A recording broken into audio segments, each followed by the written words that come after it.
All right, testing out. There we go. All right, once again, this is Nick with the Progressive Martial Artist. You know my homie RJ, Wheaton. We're officially live now. I'm gonna tweet. What I need to do, I need to tweet my YouTube channel as well. Not even watch Twitch. I have both of them. So let's do that. But anyway, we're gonna talk about obviously the heavy propaganda levied towards Biden and Kamala Harris. That's something I like to discuss all the time because our theory always has been that Kamala Harris is gonna be their next golden goose, like their next Barack Obama, the person they want to turn into a celebrity to the point where she's untouchable, despite how unpopular she is with the African American community, despite the fact that her community rejected her. The media is still gonna, because we lay through a record right now. Democrats love tough on crime prosecutors. That's why they love Amy Klobuchar as well. They also love anyone who is super loyal to Israel. I mean, I saw a story yesterday about how Israeli police shot and killed a 13-year-old boy for quote unquote throwing rocks. And Kamala Harris, I showed the video on my other stream how she said that we should have 100% loyalty to Israel. We should have not only continue to pay them billions of dollars every year, but we should pay them more. That we should give them weapon defense systems to defend themselves, and what she really means by killing innocent Palestinians. She met with Benjamin Netanyahu. She met with Wall Street. Like when she was selected, Wall Street was celebrating. She's the guy they love. She is the senator that they love. That she was chosen from very day one. So it wasn't surprising to me. What's your thoughts, RJ? Tom Person of the Year. Mm-hmm.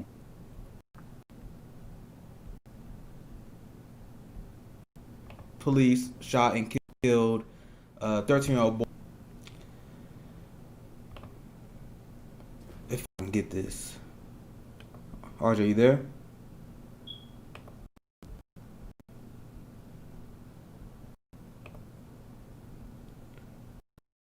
What? Oh shit, that's Jay just popped in. Oh, Jay just popped in. My stream is acting all up.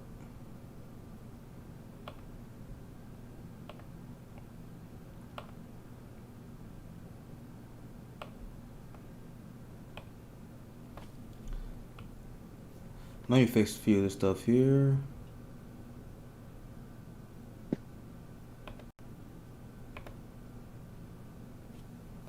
So James, Jim Maurice, my homie. How you doing, Jay? I saw on Twitter that you were talking about the Time Person of the Year or cool. persons. Yeah, I was just about to ask RJ that. I think he's having some technical issues. So I asked you that. I'll just give my little initial spill. What's your thoughts on Kamala Harris being anointed another position? Is that something that surprises you? What's your overall reaction to that?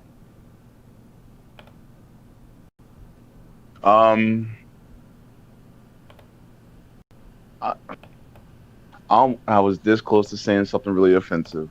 This close. Speak your truth. Close. You know how I am. Speak your truth. Oh my gosh. Okay. The establishment is committing the worst case of autofellatio that I've ever seen before.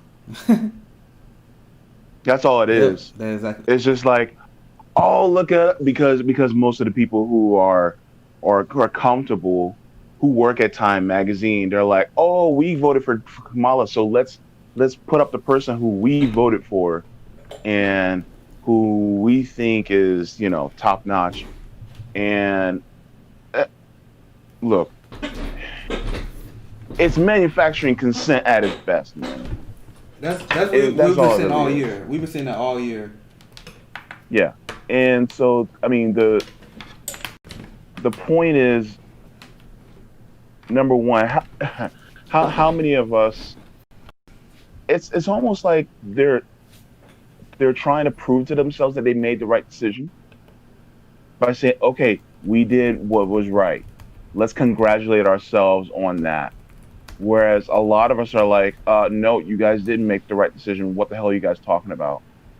but they basically mute us on Twitter, and so they don't want to hear what we have to say. But you know, Yeah. we're gonna realize 2, 3 years down the line that really the real MVPs are the people who are stocking the shelves in the grocery stores, Mm-hmm. the people who are the cashiers at those Family Dollars, the people who are at the gas stations, the people who are working as bank tellers, the people who are cleaning up the shit.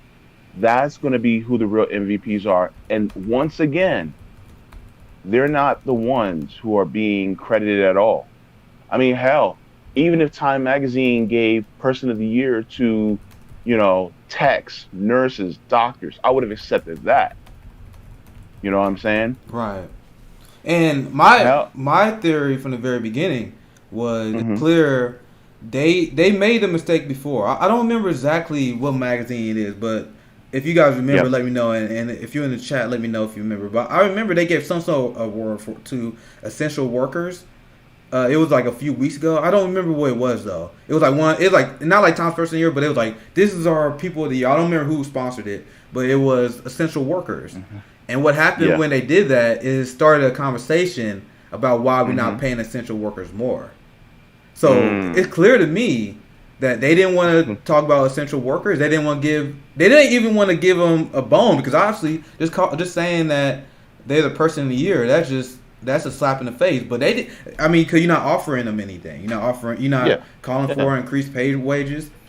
So when they announced that essential workers I really need to look it up because I remember someone shared it on Twitter, but I forgot what word it was. Um, hmm but when they did that, people was like, okay, why you guys say essential workers are so important, but you guys don't want to pay them? Now, I don't think the liberals minded that attack at first because Donald Trump was president, so it's going to put pressure on him, right? hmm They hmm really don't want that conversation to be had now that Joe Biden is going to be in charge now. They always trying to silence No, they don't. any kind of public pressure and public outrage over the government response over this. For example, I mean, there was a CNN business guy who was pretty much doing defense for Nancy Pelosi because once again they don't want people to be upset about how the government been handling this. How you doing, Rocky Flame? hmm RV, the squad's coming in.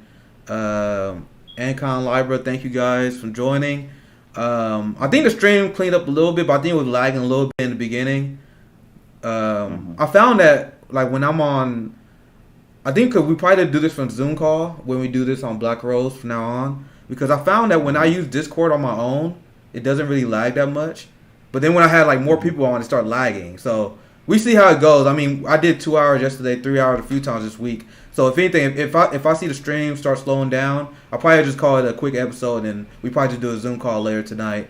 Just let you guys know. So, but anyway, Chad, I know someone said it was doing better, but how? Let me know how the stream's going. I'm gonna keep monitoring it. For now, I think it's running pretty well.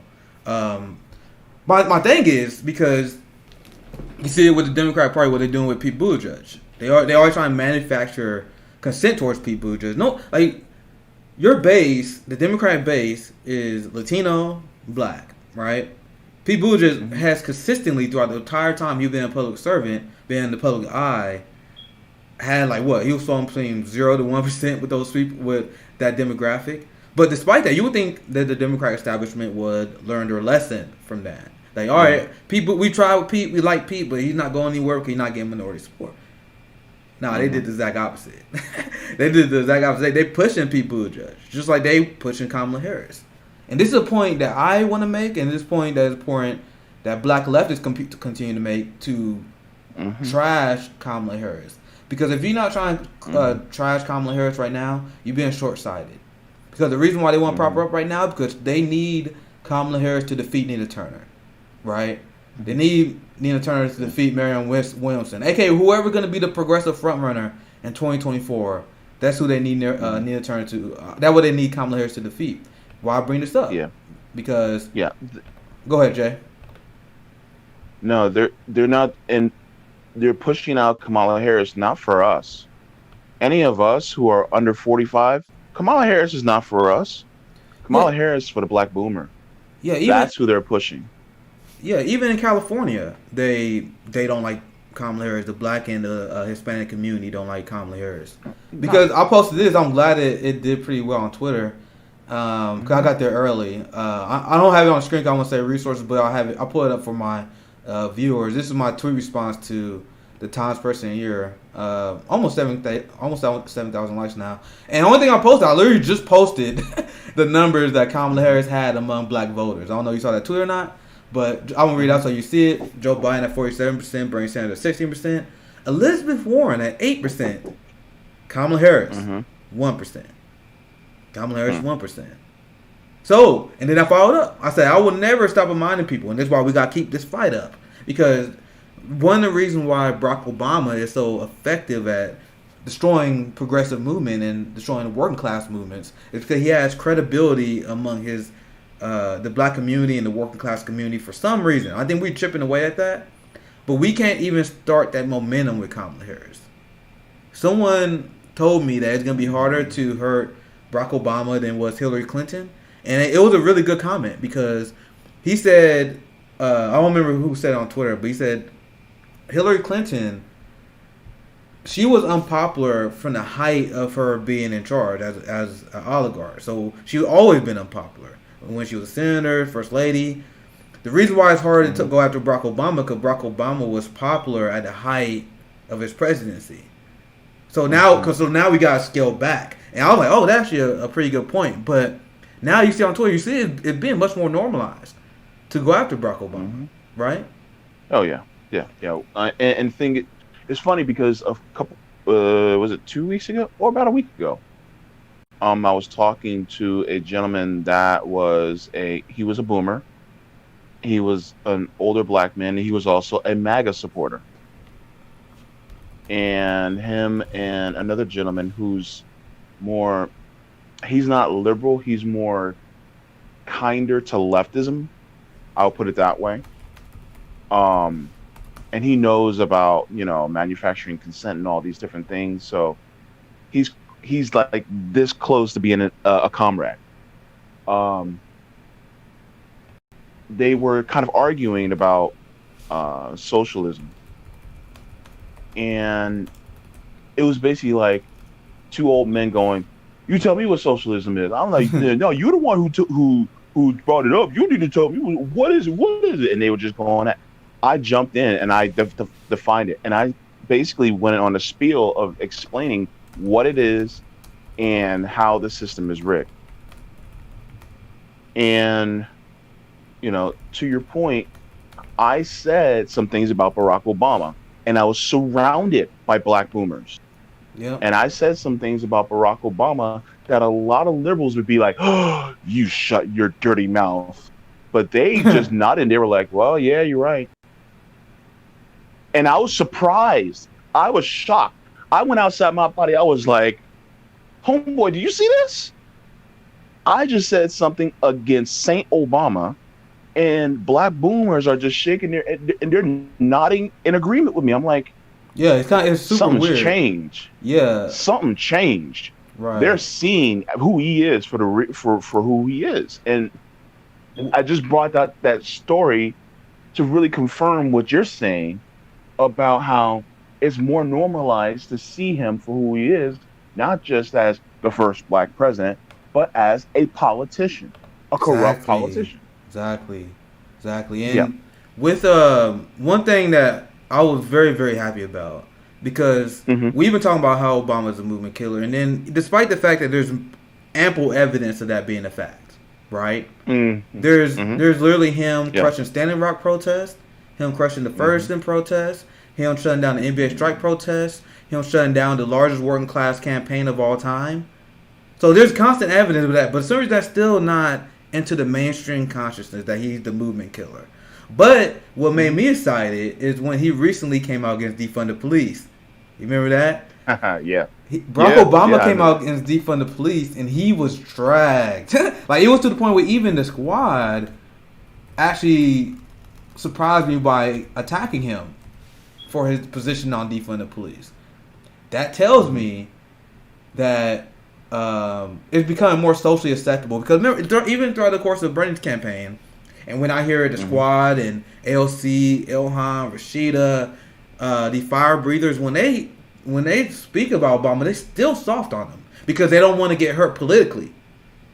One thing, I still like Jamal Bowman. I don't like his stance on Israel Palestine. But one thing I saw about Jamal Bowman when he got the Obama endorsement, he was super excited. He was pumping that out because he knew that will help him. I want us to be in a situation where we can openly call out Barack Obama for what he does, and you will have progressive politicians running away from an Obama endorsement. How long will that take? A year, 2 years, 5 years, 10 years? I think that's a worthwhile endeavor because if we don't get that done, he's going to be a threat to our movement. He's still young, and oligarchs and rich people live a long time. So he can easily be a thorn on our side for decades, right? Yeah. It said this is came out 9 hours ago. It's on Fox News, but I don't think they're lying about this. Black Lives Matter co-founder fires back at Obama for criticizing defunded police. So once again, it's Fox News, but I don't think they're lying about the fact that the Black Lives Matter co-founder got mad at him. Let's see what they say. Because I didn't see this particular because this came out today. So the Black Lives Matter co-founder Eliza Garza hit back at Obama, criticized the defund movement as a snappy slogan. Shut your ass up. What she said, I want to hear from former President Barack Obama if he's going to use his vast platform for these conversations. What I want to hear from President-elect Joe Biden and Vice President-elect Kamala Harris is what you're going to do. And she's talking to the Politico's Woman Rules capstone event. And she said, and that's what we haven't heard amidst all this hoopla about defunding police, which is a great point. Because she's talking about how Democrats and liberals, they are so busy concern trolling over the slogan. They actually using that to avoid the core of the problem that we were discussing. And that was Cori Bush's response to Barack Obama. Because Barack Obama was talking about defund. And Cori Bush was like, I'm talking about the fact that we have black lives that are dying. You talking about this? And the funny thing is, I can push back on the people who say defund the police is a bad slogan. Right? Because I literally did a story on a few streams ago. Defund the police, I admit, in the summer was massively unpopular. I think it was like I'm pulling them. Actually, I think I had the article said. Let me pull it up. It was like 52%. Somewhat of like it was like 52% opposed defund the police.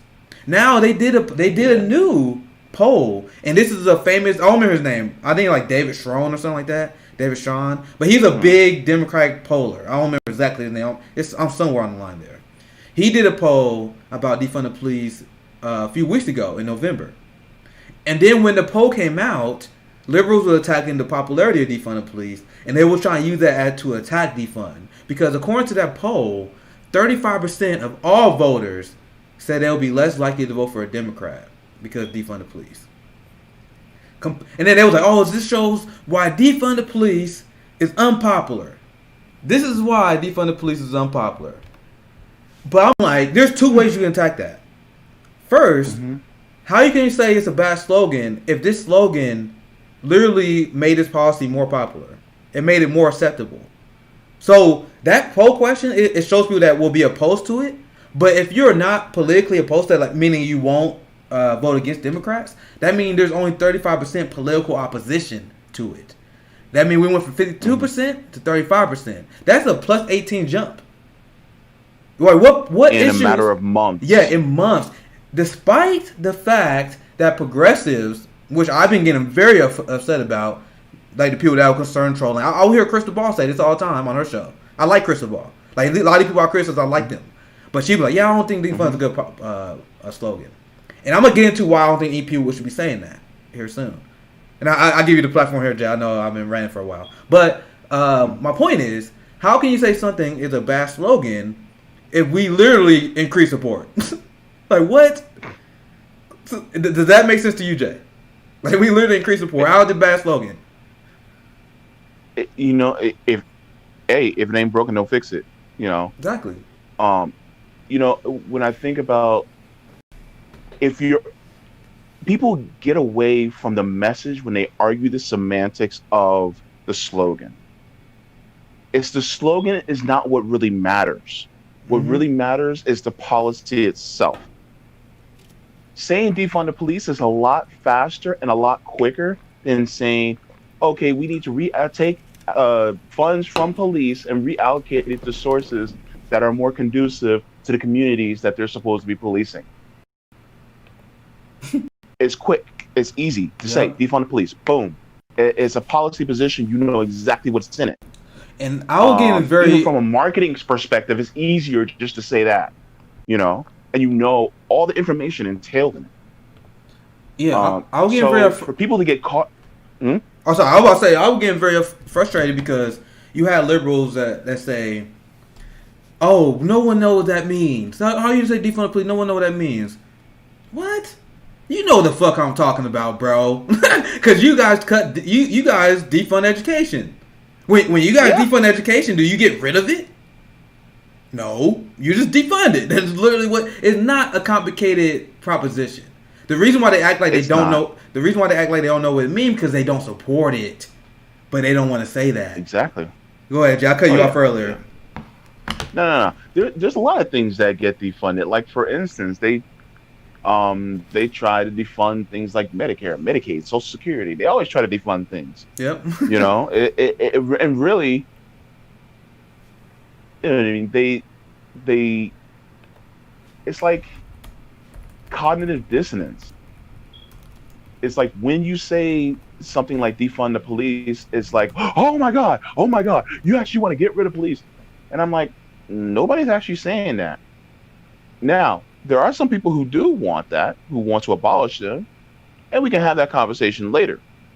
But for right now, it's like take that funding and put it towards communities that need it so that they won't need to be policed more.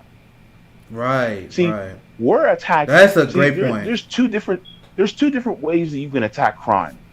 Either you can attack crime, and typically police attack the crime after it's been done. Or the best thing, defunding the police, is actually crime prevention in itself. Exactly. Because if you're defunding the police and reallocating those sources to communities, then guess what? They won't have to commit these fucking crimes to survive. So really, it's actually the most pro-law enforcement policy you can ever think of. Preach. But the people are so dumb and stupid that they don't even want to think outside their own brains because they are authoritarians. That's a great. That's all they are. Great way to put it. That's a great way to put it. Defund the police is actually the most pro-law enforcement policy out there. I love when people say it like that. They don't want to do it. I love that spin because I heard that spin for someone else because they're like, the police is responsible for so much stuff. If you defund the police and reallocate resources so you have mental health experts and you have them do jobs that police are not trained to do, they can actually focus on actually going after the bad guys, the gangs, and actually focus on real law enforcement, right? And I work with 10 Demands, and I talk to the 8 for Abolition crew as well. And one of our demands, Good groups. Absolutely. One of the things that we want done is we want them to stop regulating the street economy. Stop regulating the street economy. What does that mean? I mean, going after just someone who paying for sex work, for example. Someone they're selling dime bags. Now, this is why I think all cops are bastards because there are a lot of cops that love get on the power of going after people who not violent. Like, there's some reason there's some cops that love throwing people that have just smoked weed into jail. Like, what kind of psychopath gets off on that, right? But like, if you actually had that quote unquote good cop who actually want to go after bad guys, like they claim they do, which they actually don't, because there's plenty of evidence of cops loving going after stoners. There was that famous post. I won't be able to find it. Sorry, guys, because I don't know what to search to even find it. But one of the I think it was the NYPD. They tweeted, I think it was a few weeks ago, how they was like, yeah, we got this big drug bust, and there's like all this money now. They all locked up, and people were like, why are you going after drug dealing? Why are you bragging about it? So that's why I think all cops are bad, because they love the power that they have to tell people what to do with their life. But anyway, that's You that's know, not my main point. My main point is when you get defund the police, when you talk to actually see what our real demands are. Our real demands actually allow police to actually do real work, the police as it is. And then, as you said before, we're not even putting for abolition right now. But the key tenet of defund is that it leads to a road of abolition. I'll cover this story now, and this is a good one. I covered this story on a stream before. Thank you for the follow. On Canvas. I think I'm saying that right. But look at this. Look at this story. This is another example of why I say, but it's also show why their philosophy is not serious. I'll read it out for you, Jay, so you can see it. I'm pretty sure you probably saw it on Twitter. This from the Washington Post. Stealing to survive. Most Americans are shoplifting food as aid runs out during a pandemic. Now, my question for the people who are anti-defund the police: how is spending increased police budget stopping this from happening? It seems to me that if you take care of people so they don't have to shoplift, right? You see why I'm getting at this, right? If you take care of people so they don't have to shoplift, that will prevent this from happening. So why not? So the whole point of defund the police is give resources to communities so they won't be in a desperate position like this. You see what I'm getting at? Because this story and many others legitimately debunks their claim that giant police budgets are the answer to decrease crime. I mean, that's never been true. But it's clear that if you take care of the needs of the people, instead of spending all this money on giant military and police budgets, providing health care, living wage to your people, that will decrease the crime rate. And that's been shown not in just our society, in every single society that we can even, every single study this will look, every single society where this is looking to, where they track poverty and they track extremism and track crime. I mean, it's literally the same thing in the Middle East. There's literally been correlations between Middle Eastern peasants and their ability to take care of their family and their chances of being recruited to terrorist cells. So it's literally not even America. It's the human condition. When people are taken care of, people don't want to commit crimes. And our carceral state in America is based on a racial belief, a racist belief. Why do I say that? It's based on slave patrols. Because in their mind, that the people they going after, the people of color more than often, they inherently evil. And that's what Joe Biden said. He said these people can't be reformed. That what he said when he gave his famous Senate floor speech. These people can't be reformed because that's the racist ideology that they have. They have the ideology that we got to go after these people, not because they do evil, not because they want to take care of their family, not because they have to. They do it because they can't help themselves. They are naturally evil. That's what. Go ahead. It's the whole leper can't change his spots trope. Basically, they view us as just mindless animals who feel the need to steal and do other things. It's interesting because I was actually talking to a friend, a comrade, and I hope Thanks for you the don't follow, get Jagger. Go ahead, homie. I hope you're not going to get a bunch of tweets in your people in your DMs, condemning. But I'm about to say something that's going to be kind of controversial. Well, it's not really controversial. Hit me, man. Well, I'm real. To conservatives, it is, though. Let's do it. To conservatives, it definitely is. Fuck it, let's do it. Everything, and by the way, the comrade was white, so he's the one that said it. Everything that we are condemned for as people of color, the concern is surrounded by keeping white females pure. Yeah. For instance, they want to lock us up because they're afraid that we are going to defile their pure women. That is literally what it is. I actually heard a theory similar to that before. I didn't read that comment, but that's a great theory. But go ahead, homie. Yeah. They need the police to protect them from us. They don't want to get influenced by black women because they view them as overly sexual and overly aggressive, and they can't be like them.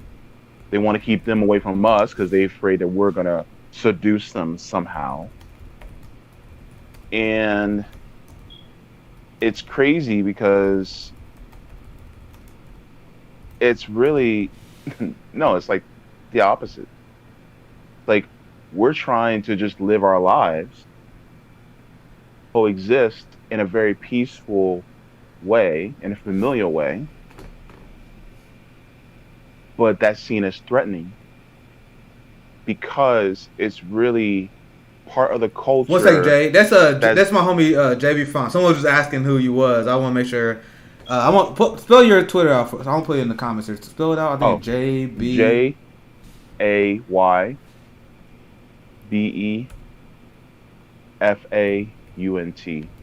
All right, sorry I cut you off. Go ahead, finish your thought, bro. I just want to make sure they know who you No, it's are. all good. And so it really stems to what's the way to put it? It really stems from keeping people against each other so that the capitalist class can have Yes. people going against each other. So it's almost like the capitalists are going, hey, you poor white guy, look, these black dudes are trying to get your little daughter, your 25-year-old daughter. Yep. They're going to defile her with their with their culture and with their ways. And so, we have our police. If you want to be a police officer, you can protect them from these people because they're the reasons why your country is in the bad shape. When really, it's the capitalist class that's the reason why the country is in the bad shape. But they're telling, the poor whites, oh, yeah, it's those people over there. It's those people coming across the imaginary line we call a border so that, they defile, your families. And really, ultimately, it's like, no. Thank you We for the need to follow, team fans. up. We and the poor whites, we need to team up and be like, look, no. You're trying to put us against each other. Nah, it's you guys. Mm-hmm. It's you, the oligarchs. And this is one of the reasons why I appreciate what Fred Hampton did with the Rainbow Coalition. Mm-hmm. I think was it you or no? It was Thank you for the follow, homie. it was Coming Anthony. in. Thank you guys. It was Anthony Clark, yeah. homeboy Anthony Clark. That's my man. That's my homie. Yeah. That's why I call him homeboy. Yep. He posts about Fred Hampton all the time, which kind of got me interested in it. Yep. And I think this is what they're afraid of. And so circling that back to defund the police. Defund the police is not just for black communities. And I think that's one of the things that people think. It's for black communities. Defund the police is not just for black communities. It's for all communities that are disenfranchised. Because I bet you there's a lot of police brutality going on in Appalachia right now too. Yep. Amen. And we're not only we're more likely to be the victim, but we're not the only victims. I always find it funny because pushback I see all the time for conservatives like, oh, you guys act like you're the only one killed by cops. White people are killed by cops too. I'm like, thanks for proving my point. Like you ever heard that? Because they be like, oh well, it's not just black people killed by cops. Why are you guys complaining like it's only you? Okay, so I'm trying to stop you from getting killed by cops too. How about that? And that's the thing. I don't want to see them get hurt. You know what I'm saying? Mm-hmm. I don't want any extrajudicial murders being done by the state to anyone of any color. So yeah, I want to defund the police in Appalachia. I want to defund the police in North Dakota.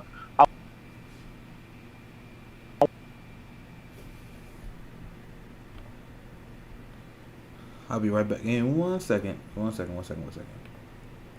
You know how this shit is. I'm back. Yeah, I got you. Go off. But the thing is, no, it's good. But the thing is, dude, it's all about power, man. I was gonna try to give some elaborate explanation, but I'm tired. It's just about power, man. Yeah, and you made a good point what earlier. It all boils down to. You made a good point earlier that kind of piggyback while I was my next story I want to bring up. I envy me. Oh, sure. I'm gonna read this comment first. He said, "Nick, it comes down to this. I envy me. I think very powerful black leftists have been in my chat recently. Anything with black people is no concern. If it's a problem for us, it's good in their eyes. That's literally what they believe. Because this is the thing, and to piggyback off your point earlier, the right wing and conservatives, they love law enforcement because they understand that that's their method to clamp down on people of color. That's so they can continue to do Jim Crow and continue to oppress us. Because what they say, their support of giant police budgets and their support of these blatantly anti-Fourth Amendment laws, their anti-First Amendment laws, they are rooted in controlling the black and other people of color. That's literally what they're rooted in. So what they say all the time from right-wing libertarians, they say, I don't want people to tread on me. Don't tread on me. Don't tread on me. That's all you hear from them. Meanwhile, they are supportive of the drug war that stops you from using whatever drugs you want to use. Whatever your drug you want to use. They don't care if the government clamps down on that. They don't mind if the government clamps down on who you choose to have sexual relations with. They don't mind them clamping down whether you want to have the right to have a child or not. They don't even care about basic core tenets of the Constitution. For example, where is the conservative outrage about NSA spying? What's more tread on me than literally spying on your citizens?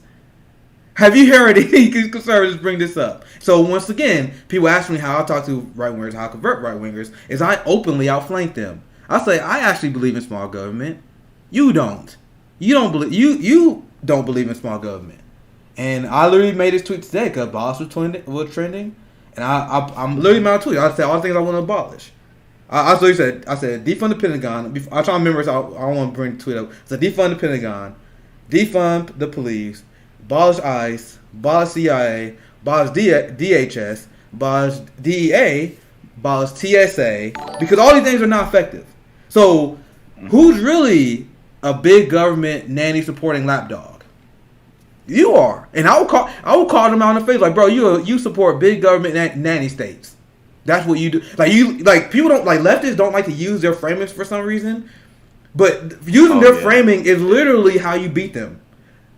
You know what I mean? It's funny, and you brought up a really great point, and I want to put it in a nutshell because you my boy, and you be hitting them points like Mike Tyson be hitting a rookie.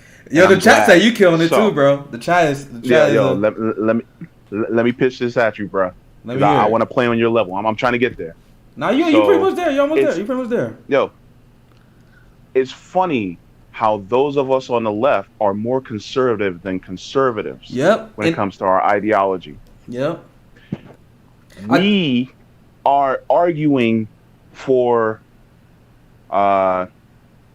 We're arguing for things like lower costs to our government expenditures, like healthcare. So we are more fiscally conservative than conservatives when it comes to certain things. Yes. We are more pro-peace, than what conservatives and many right-wing libertarians claim to be. We're more freedom-oriented than what a lot of right-wing libertarians claim to be.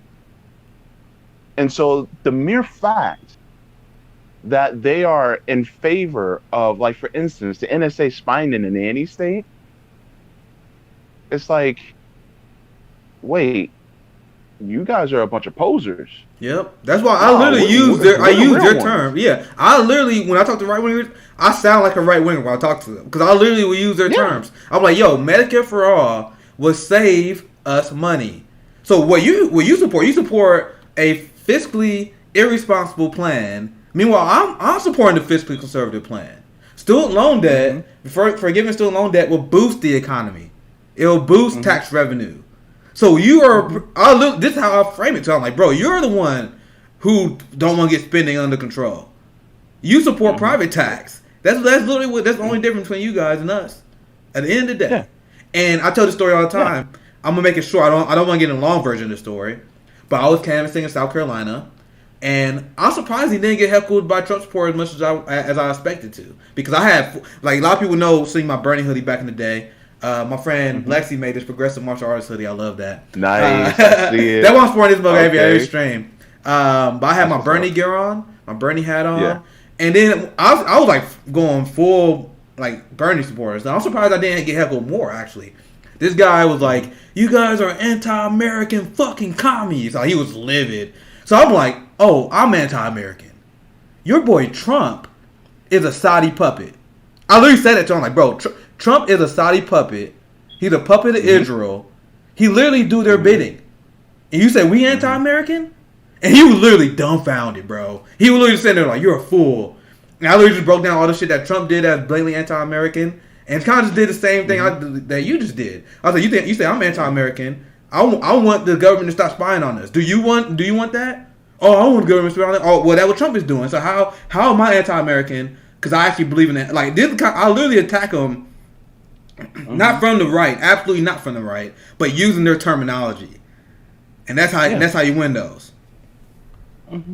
Yeah.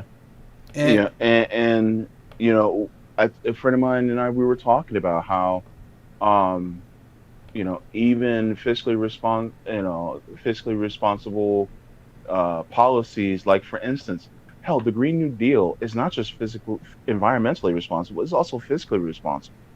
Because people keep talking about, oh, we want to get ourselves off dependence of foreign oil, then stop using oil. Yes, exactly. See, problem solved. Magic. And then another thing they always say, socialists, you guys are freeloaders. You guys just want the government to give you free stuff. Bro, the Green New Deal literally promotes complete employment. Because you realize with the job program we can have with the Green New Deal, we can literally have full employment while implementing that. So once again, I don't run into a lot of people saying that, but if I had right wingers say that to me, I'm like, bro, we are the one who want full employment. We are the one who support federal job guarantee. You guys don't support that. Go ahead, Jay. Yeah, I attacked Joe Biden for this a couple days ago because he was like, well, people don't want handouts from the government, blah blah blah. Yep. I said, Mr. Biden, there is no such thing as a government handout. Calling what you get from the government a handout is like calling you withdrawing money from your bank account a handout. That's how ridiculous fucking money. There's no such thing as a government handout. And when somebody says that, I'm gonna say it straight to the face. There's no such thing. I pay taxes. It's my money. Give me what I want. That's what it is. And so if people want to talk about handouts, like for instance, this the COVID relief. Yo, that's our savings. Meanwhile, they're quiet about corporate handouts, though. That's their dead side. Wow. Yeah, they're cool with corporate socialism. Yep, no problems at all. No problems at all. But then when it comes to actual, helping out actual regular people, and it's this fear of, oh, we're going to make them lazy, and it's like, no, hold up. That's not even true. Those trust fund babies are the ones that are lazy. Amen, bro. Amen. Fucking man. They didn't have to work hard to get where they at. You mean to tell me that somebody like Kylie Jenner worked 150,000, 300, 400,000 times harder than I did to get where I'm at? No. Sorry. She didn't work as hard. Jeff Bezos didn't work as hard. Bill Gates didn't work as hard. Oh, because they're smarter? Somehow they have more brain power than I do? Absolutely not. I'm a human being and I deserve the dignity that I'm due. And that's the thing. People take the value of a person and they put it into what they make monetarily and by their occupation. And really, that's the wrong way of looking at it. Everyone has inherent value. If that wasn't the case, babies would be seen as worthless because they don't do a fucking thing. That's exactly right. They don't do anything. What is the value? Or for instance, somebody who is incapacitated mentally and physically, and they just lay there. They may have a disability, but yet we still take care of them. Why? Rabbit Fufu said he always loves seeing Jay on these streams, so you got a fan. Thank you for the comments, guys. We didn't get to some of the questions here soon. Thank you. But go ahead, homie. I just want to let you know you killing it, homie. Go ahead, guys. Yeah, no, it's all good.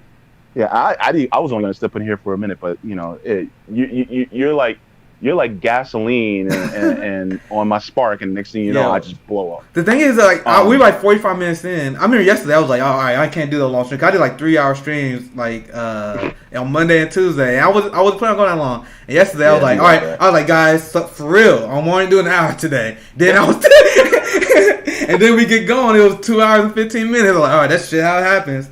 But I'm gonna bring a lot of guests, and my thing is like, I guess I can do these long streams, but you guys don't have to be here the entire time. Drop by for a segment or so. We love to have you guys. But go ahead and finish your point, homie. Yeah. So I think we need to get away from not seeing people as having inherent value, and that's the condition that capitalism has put in within us, is that people do not have inherent value unless they can create a profit. Yep. And the thing is humans have the value within themselves, and I would just like for us to get past that. But it only happens if enough people rise up and tell them, and we say no. Right. And one of the things I'm happy about is channels like yours, Good Politic Guy, many others. Great. Yeah, you guys are constantly putting out that voice saying, no, we can't have this in this way because it's really debilitating. I was just finished watching a video about the link between capitalism and depression, Yep. And it just goes to show that. Thank you for the follows, guys. Sorry, Jay. If you guys are enjoying this, please follow, subscribe. I'm appreciating the support so far. I mean, it's kind of crazy because we had my goal. I didn't cover this on the stream. I gotta plug it because this month. Sorry, Jay, to cut you. I'll let you finish your thought here soon. Nah, good. Good. I had 22 subscribers on Twitch at the beginning of this month, and I said my goal was to get to 100 by the end of the year. We have 77 right now, so let's keep it up. Okay. If you're watching this, you like my homie Jay, you like to hear real black leftists and people who are not corporate sellouts, please follow, subscribe. I'm gonna have a lot of my great homies like Jay on the show. But go ahead and finish your thought, Jay. Yeah, I'm not part of no corporation. I'm broke, so we all are. Hell yeah, we all are. Like, see, I'm broke. No, we're struggling out here. That's why I got my PayPal link here. If you want to support the show, $5, anything will help. Right? Do what you do. Only if you support the show. Go ahead, Jay. Yeah.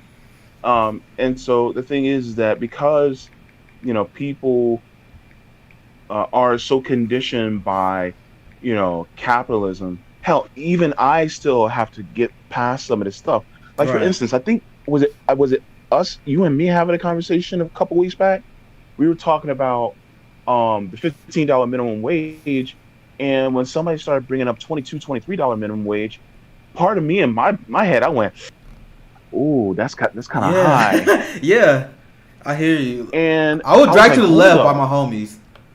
Yeah, I was like, "Wait a minute."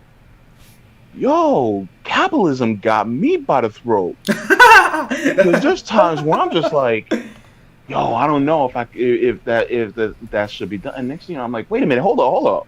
Hold up. How much billions do they have? How many billions do they have? Yeah, I'm like, no, man. That's capitalism right there. Yeah, it was years of propaganda on our generation. I mean, I'm super impressed by the Zoomers because Zoomers seem to do that shit immediately. But most of the people around my age, in their I'm about to turn 30 next month. So people around Happy birthday. yeah, we getting there, bro. We getting there. I feel good too. 30s, new 20.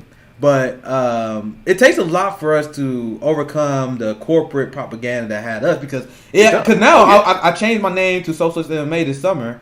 Dude, it took me a long time to actually pull the trigger and call myself a socialist. Like you know how it actually I supported Bernie Sanders in 2016, but even when I supported Bernie Sanders in 2016, I'm like, actually I just like the policy, but I'm not socialist. I still believe in capitalism and all that. Like I literally would still say stuff like that. I'm like, I think socialism too far. I think we can just keep. Like, I used to literally say that all the time. Now I'm like, fuck this shit, because I'll play this video. You know I'm saying this because only because I love you, but bruh, I'm glad you came out the closet, bruh. That would feel like. I mean, I don't know what it's like to be gay, but I feel like that's what it feels like when you've been programmed by capitalism. Like, We coming out of the closet. That's kind of what it feels like. Yeah, slightly. I feel like it gotta be kind of similar, right? Because I remember when I actually finally said it. Because I remember when I speak to a lot of gay people, when they say they go out of the closet, they feel liberated, like it's like a sense of relief. I mean, you can speak on my, I don't want to speak on you guys' behalf, but that's what I hear. That's how I felt when I finally said, "Fuck it, I'm a socialist." When I said, "Fuck, I'm a socialist," I felt liberated. I was like, "All right, I get it now. I get it now." And I am even back then, I am a true believer. I made this point a few times in my stream. We should never cut the Overton window off at our left. And I want to get your opinion on this as well. The reason why I say that is because I listen to communists. Like my friend Rome, who's come on the show all the time, he's a commie. My other co-host Alex, she's a commie. Literally, a ton of people who I associate with are openly communists. And if you ask me that back in the day, whether I'll be friends with communists and socialists, I'd be like, "What? What happened?"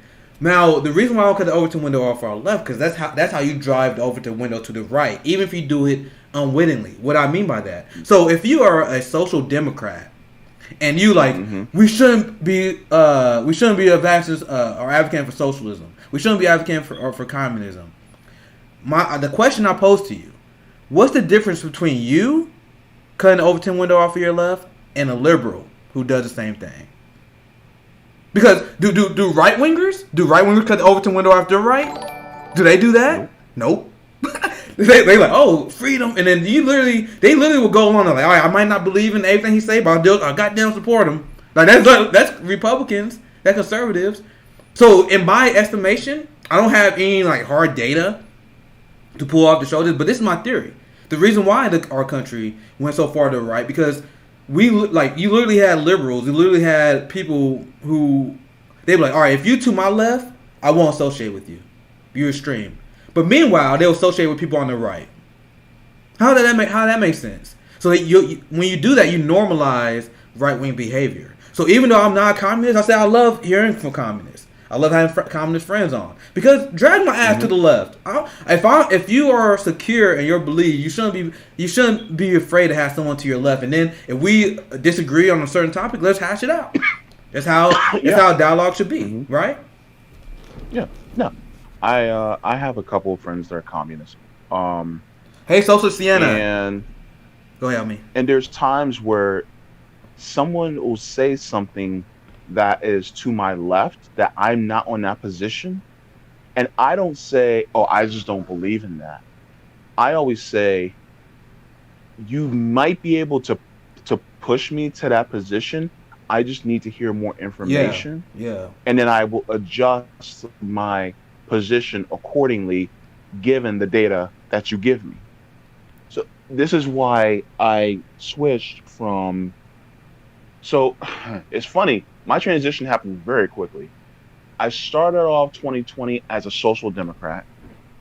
I changed from a social democrat to a democratic socialist. Then I went full socialist by the summer. That's how it happens. Like our good friend Erica, she was a Russiagate pushing lib last year, and then she said she was conservative 2 years ago. That was what she told me when she was on my show. I'm like, what? Like Erica, the white trash socialist or whatever on Twitter. You would never see that from her, right? You would never see that from her. But shit can happen fast, so you never can discount people. You never should discount people. Can. Yeah, I mean, look at people like Peter Dow, Ryan Knight. I have some friends that they said that they were liberal through and through. And the thing is I think part of it is because we've lived in a society that pushes so far right. Plus, if you remember, we had a very puritanical society back then. So that's kind of the bedrock for that right-wing thinking. And so that mixed with the collaboration of church and state. You know, for instance, having politicians come and speak at churches, things like that. Unfortunately, Bernie Sanders was actually guilty of that because he did that too. But mixing, you know, those together in politics has meant that we've actually shifted further right. Yep. To a point where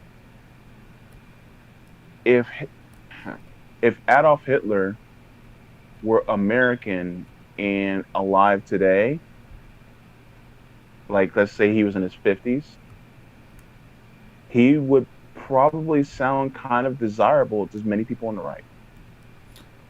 Yeah, 100%. He sound logical to them. If he didn't know, if obviously if he didn't commit the Holocaust, but if Adolf Hitler run, honestly, I think as a Democrat as well, I'll go that fucking far. I say, dude, if he don't have any war crimes to his name, bring Adolf Hitler here with none of his war crimes, but with his just pure ideology. Adolf Hitler can run as a Democrat and just be anti-Trump. They'd be like, oh hell yeah. But I understand why people may put back on that. But at least he would be a Republican. He would at least be a fan of the Republican Party. Yeah. So I feel like we're in a constant fight to push back from that because I mean, look at what happened, back then with people even like Eugene Debs, and it all comes back to, people find ways to attain power, on the right because it's easier for them because it's very individualistic. Yep. It's very selfish. Exactly. You can't be selfish. You can't have as much selfishness in a collectivist society. They don't even care that their ideology is not effective. What I mean by that, back in the day, or even back when I was a capitalist, you hear propaganda from capitalists that capitalism is the way forward because capitalism decreases poverty. That was what they used to say.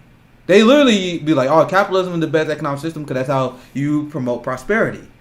Now that we know that for the fact, and then we can bring up stats like the fact that 8 million, 9 million Americans went into poverty this year, the fact that capitalism crashed every 10 years, income inequality has skyrocketed, the quality of life had decreased after every generation.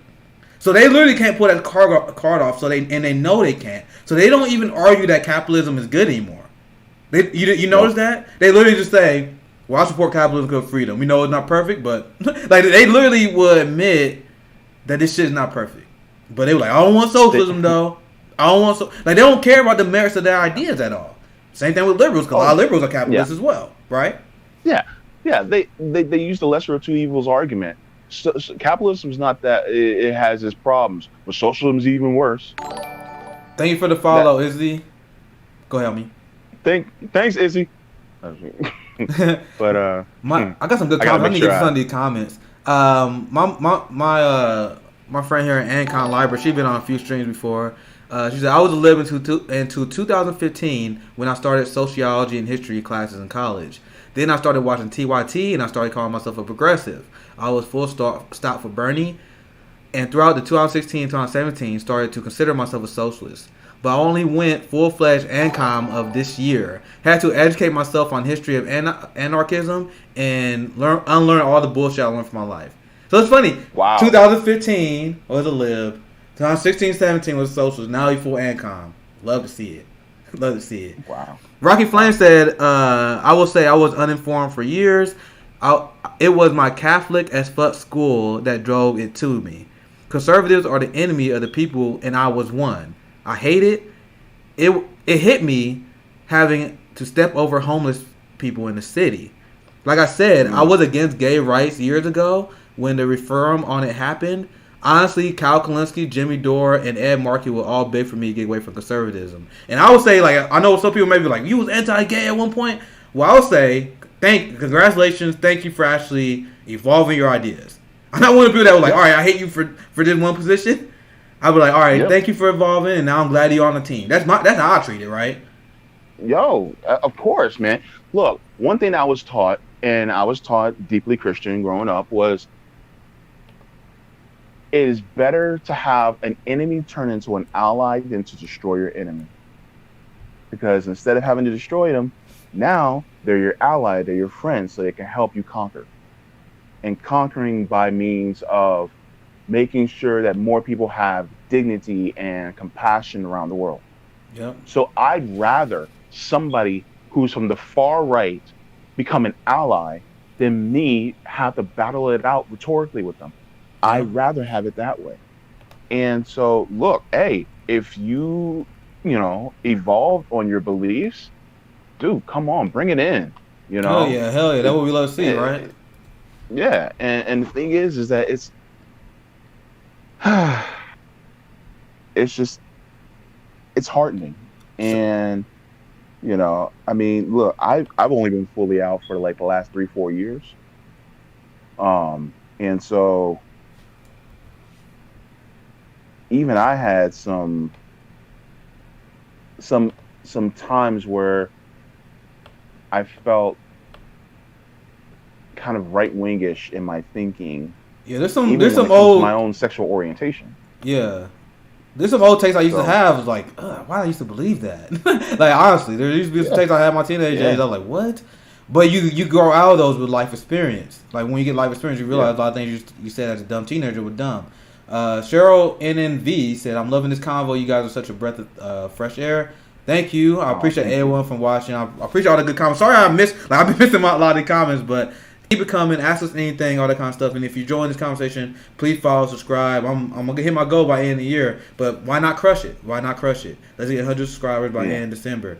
yeah, yeah. Actually, I'm loving these comments. You reading these comments. If they have any questions, that'd Yeah, be great I have a to powerful community. I love my community. I've seen the same. I'm starting to see the same faces, and they teach me a lot. They like put share stories in there. We played a game earlier this week where I was like, all right, I lived through social dim to anarcho communist. I feel like the establishment. Like, cause this is relatively short. Like, we just read a few comments of people saying that Mhm, they were literally a liberal in 15, liberal in 16, liberal in mhm, 17. I told the story about Erica. She mhm, said she was openly liberal in 19. I don't think the mhm, establishment, and I don't think anyone really can wrap their mind around the consequences of the Democratic Party screwing Bernie Sanders and the consequences of the government turning their back on us. Because once again, how many people are being radicalized like this, but the establishment are not aware and not been politically acted on? I shared the graph It's from yeah. Good Guy Politics. Let me see if I can find it again. 'Cause I know Ryan Knight tweeted out today. But have you seen the layout of Congress and Senate, and they did it by age? So you have Oh yeah, I like saw that. yeah, you seen it right? I'm gonna pull it up for my the Hmm. people who didn't. I pulled it up yesterday, but why not pull it up again, right? Um, Yeah.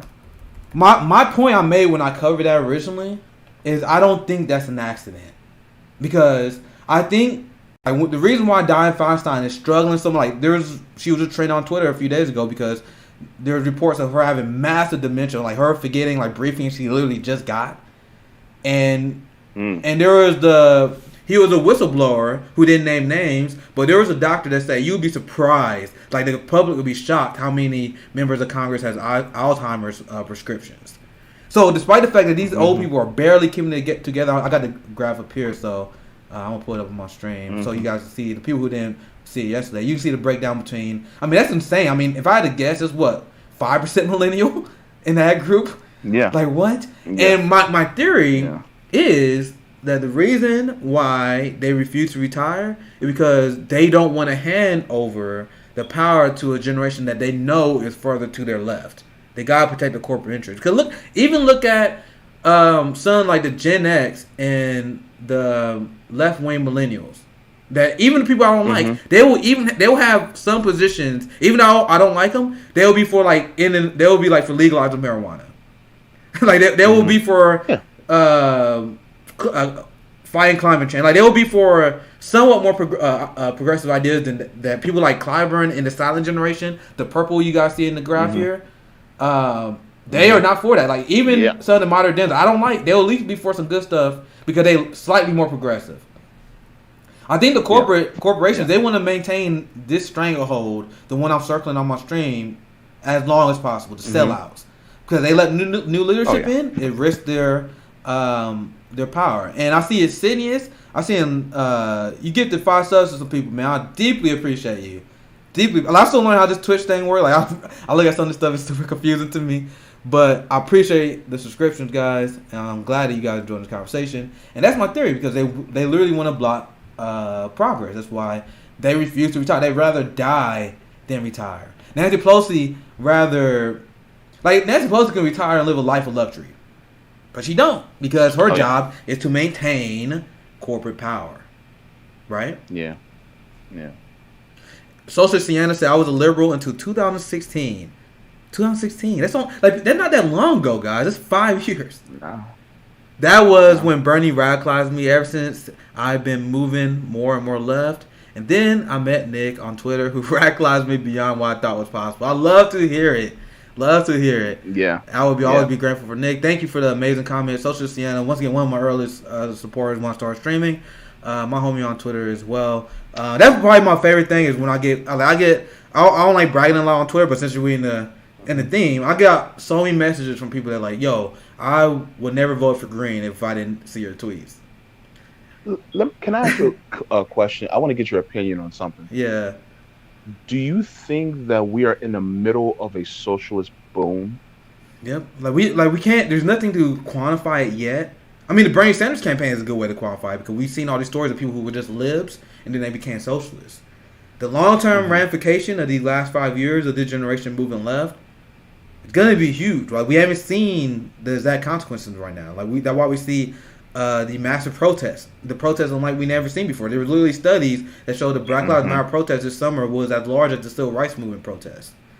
How is that possible? Because people are getting fed up. And there is a story about Black Lives Matter fighting against the appointment from Joe Biden. I don't remember the LA mayor's name on top of my head, but I'm trying to remember because it was a big campaign to stop him from getting nominated. But Black Lives Matter were protesting that too, and I'm like, please keep this up because I want liberals to understand that we wasn't just protesting Trump. This shit is not going to end when Biden get in. That's why I want to see him. We didn't get. There was those protests of Obama, but they faded out, and it was based on one issue. But I think we should continue to protest and demand it as a working class movement that Joe Biden do more. And that's what I'm hoping to see. And I think there's going to be reach a point where there's no other option than that because we got I think the number on top of my head is 19 million about to be evicted by December 31st. So what is Joe Biden going to do about that? Garcetti. Thank you for the comment, Fresh Cow. Like I said, I'm good at policy. I'm always bad at names. Like when I'm on Twitter, and you guys see me type someone's name, I 100% Google that first. Like I don't remember people's name that well. So when I'm on Twitter, when I'm on stream, I'm like, who was that guy's name?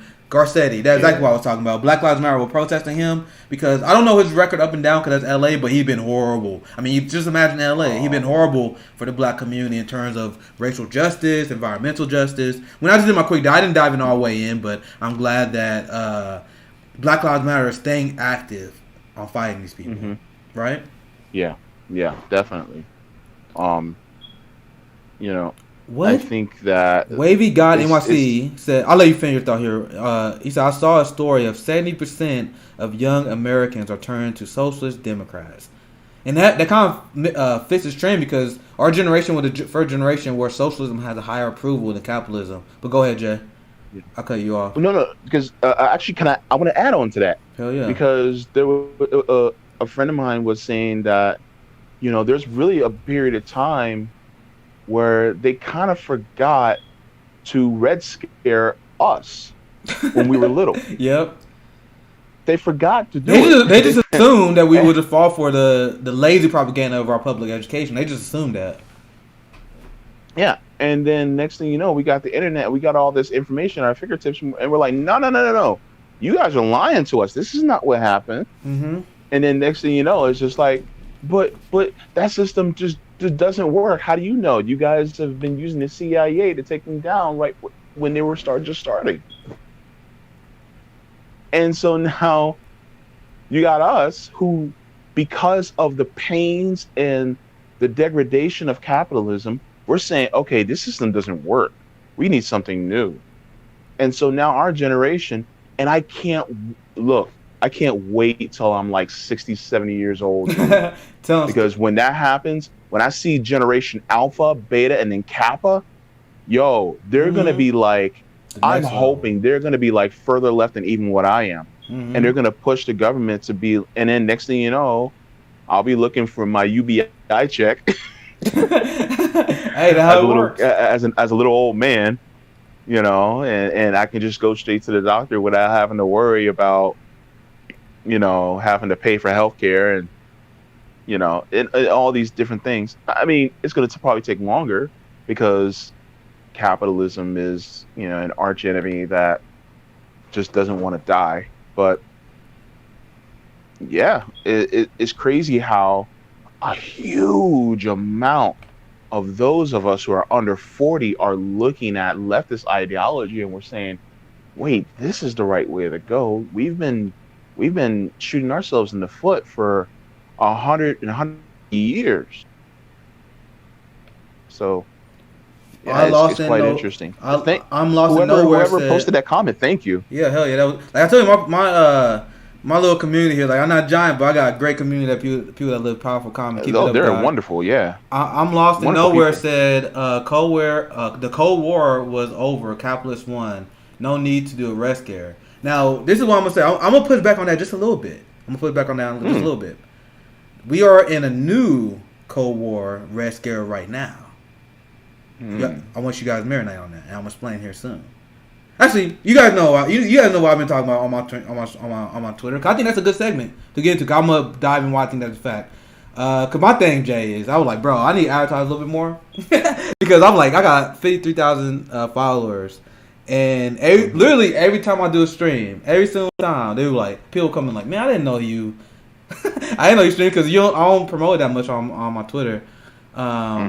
So this one I'm put. I'm gonna say I'm talking, explaining why the Cold. Well, my computer moved.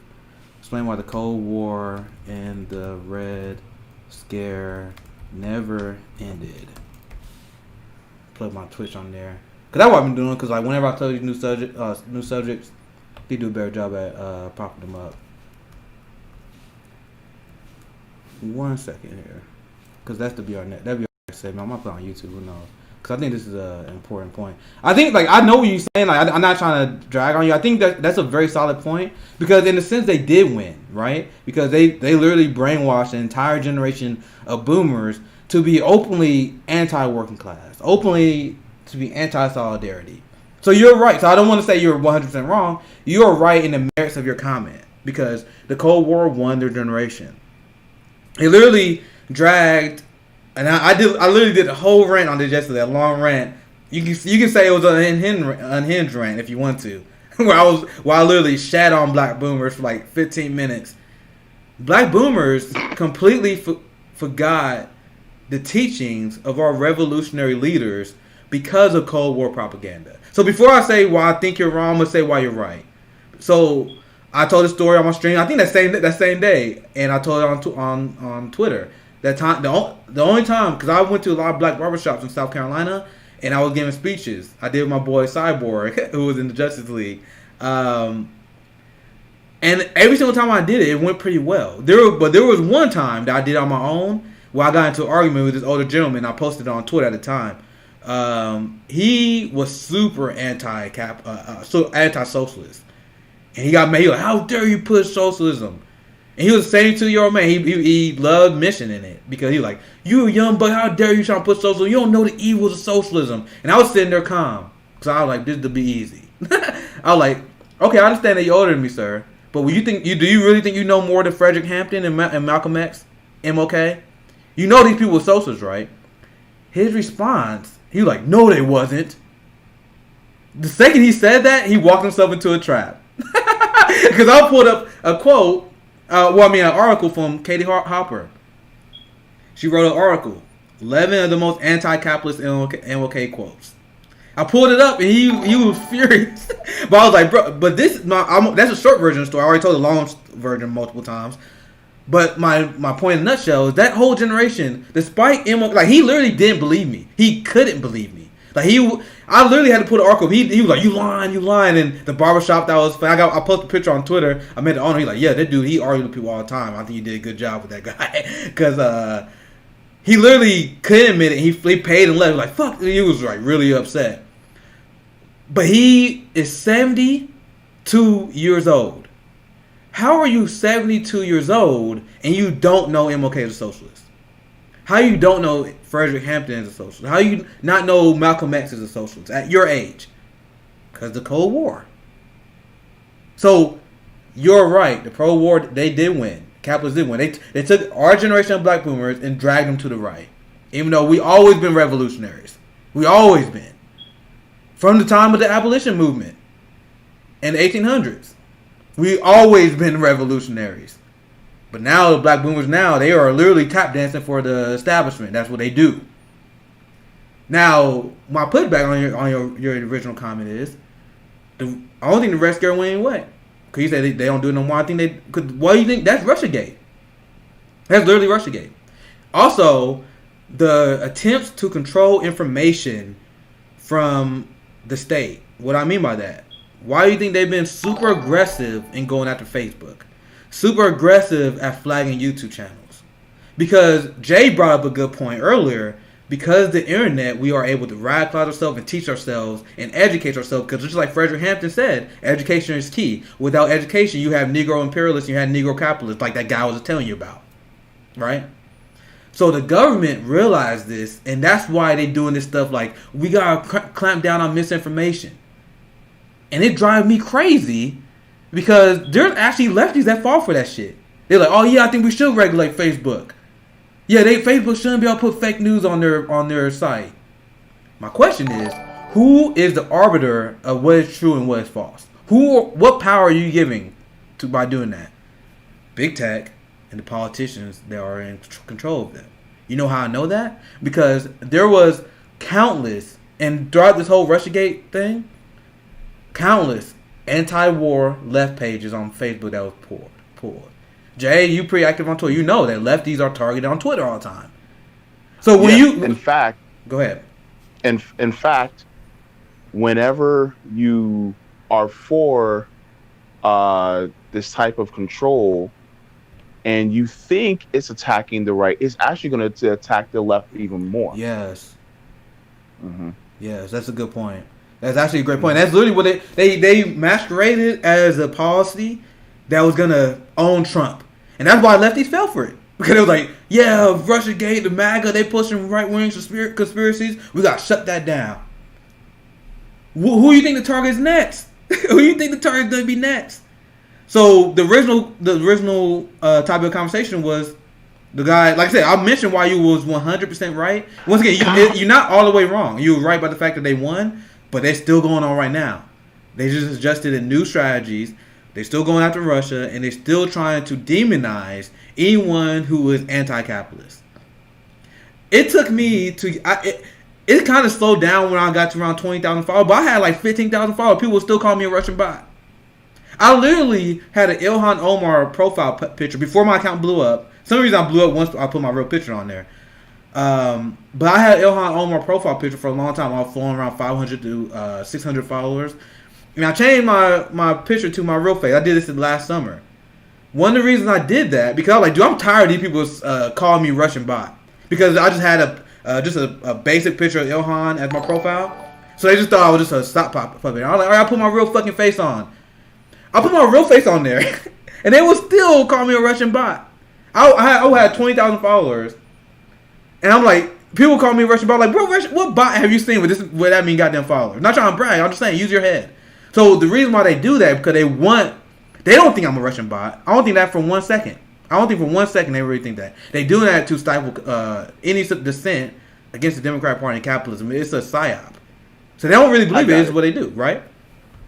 Oh yeah, I've gotten Russian bot before too. I actually played with it.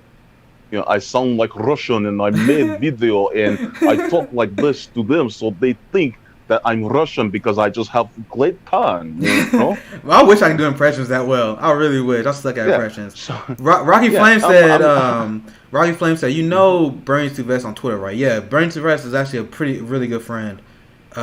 She was targeted last night because she tagged a witness at the execution of Brandon Bernard.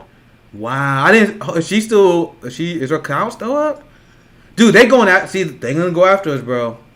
They gonna go after us. That's crazy. Interesting thing I want to bring up. Yep. There's a person I follow on Twitter, and he has an amazing channel also, Second Thought. He actually made a video about police brutality. Then months ago, the Department of Homeland Security came to his house and tried to interrogate him about his video about police brutality. And then YouTube, uh, they they kind of did almost like a soft block where they hid his video about the Wow. CIA I being know. a I know terrorist exactly. I know organization. exactly what you're talking about. I still need to watch that video because I heard it was amazing. It is amazing, Yeah, I still and need to watch I it. highly recommend that you watch it. I might Just play it on my a stream. second Fuck thought. it.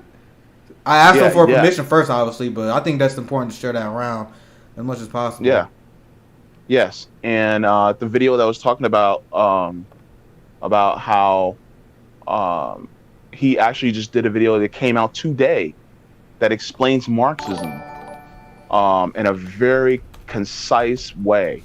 Um, and there another video he came out with is saying that um, basically saying that you might just be a socialist, and basically talking to people who decry being a socialist ever. And he brings up certain points, and it's like, well, if you believe this, then you're a socialist. So Dude, there's very. people are socialists. They just don't know. 72% of the country support Medicare for all. Oh yeah, yeah. So people, have socialist views, but um, yeah. So they're coming after the left because that is where the threat of power is. The left constantly threatens power, from the right, from the oligarchs. And so this is why FBI, CIA, NSA, they're always going after left groups. I have yet to see the CIA try, or I should say the FBI, really try to dismantle the KKK. Mm-hmm. You don't see it. Like, Not at they'll all. investigate to see what it's about.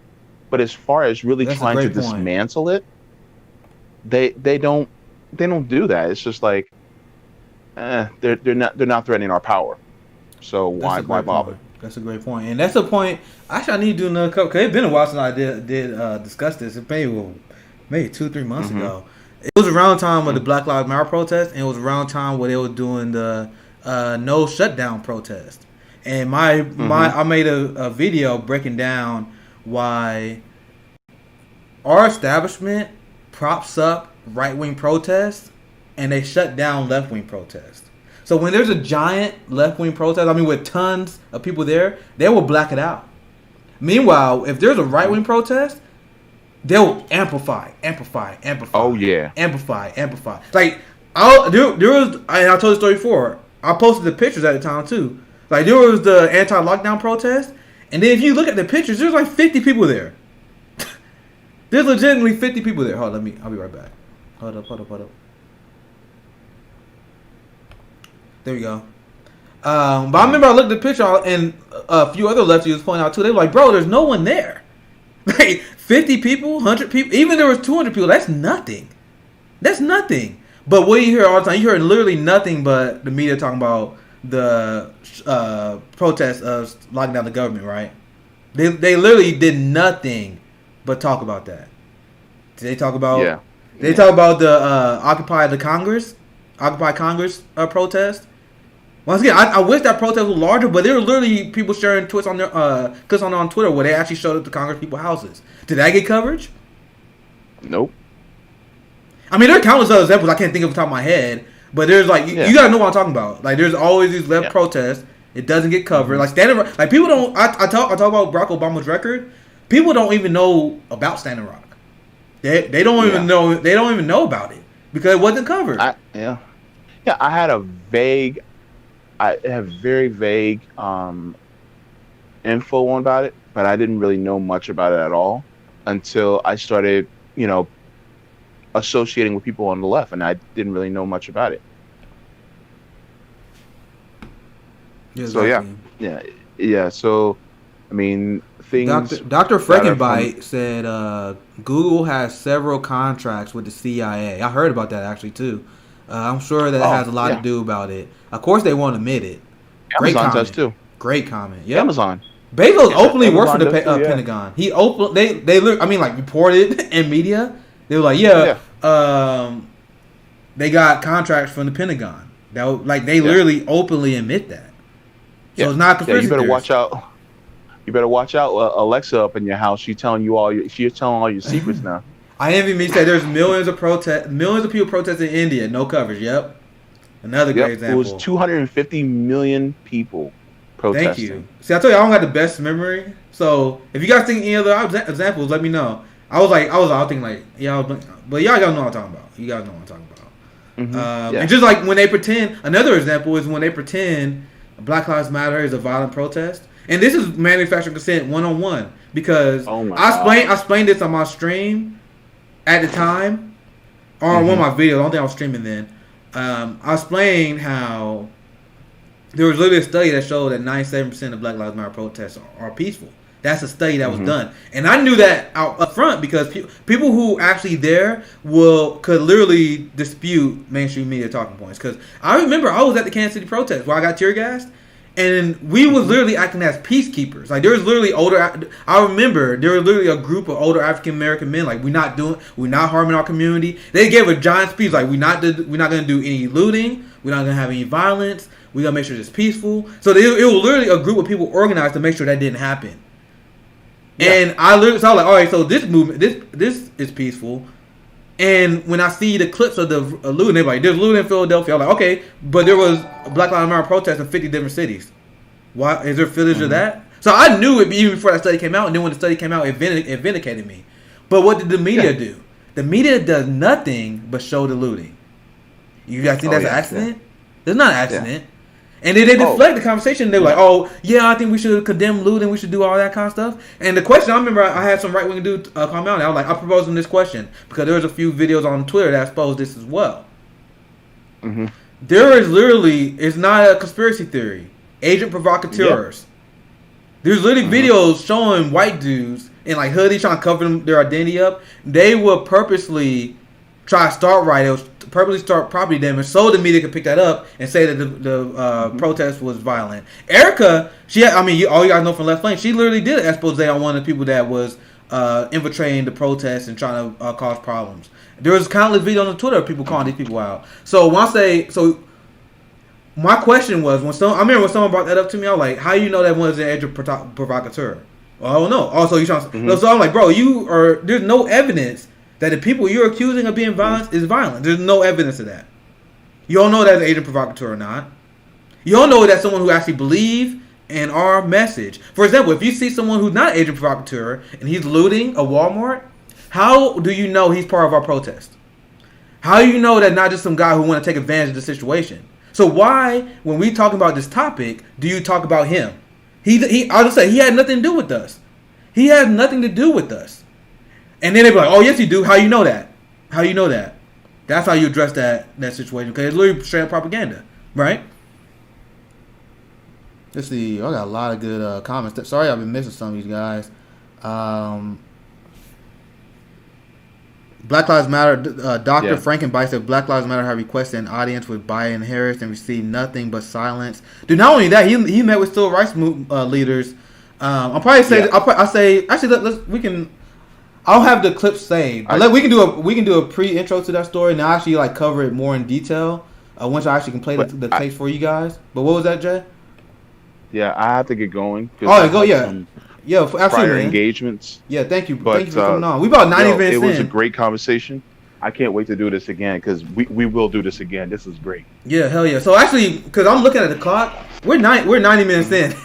I told you guys it wasn't going to be that long of a stream, so I think I'm gonna end it there because I can't do another 2-3 hour one, guys. I need to pace myself. So I appreciate all you guys from watching. If you enjoyed this stream, 'cause I think that's a pretty good spot to end it.